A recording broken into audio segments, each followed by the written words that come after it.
అయ్యప్ప మాల ధరించే వాళ్ళు వేసే ఈ డ్రెస్కి అనుమతి ఇవ్వట్లేదు చాలా కార్పొరేట్ స్కూల్స్.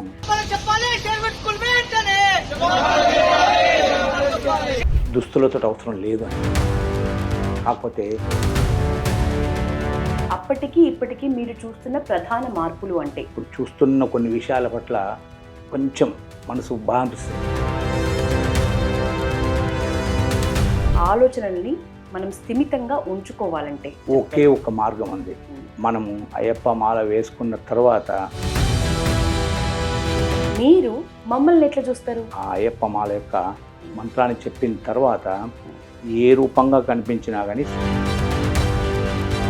మేము భిక్ష పెట్టాలి స్వాములకి అని అనుకున్నప్పుడు ఎట్లాంటి నియమాలతో పెట్టాలి? వాళ్ళు ఏం చేస్తారంటే వాళ్ళు హోదాను చూపెట్టడానికి తిరుగులేని ప్రజానాయకుడు బండి సంజయ్ గారు. మాకు అనిపించింది తర్వాత బండి సంజయ్ గారిని చూస్తే ఇక్కడ అయ్యప్ప స్వామి ఎంత విలువగల వ్యక్తో ఈయన కూడా అంత విలువగల వ్యక్తి. మీరు ఉచితంగా పడి పూజలు కూడా చేయిస్తారు అని వింటున్నాం. అయ్యప్పను నమ్ముకోవాలి కానీ అయ్యప్పను అమ్ముకోవద్దు.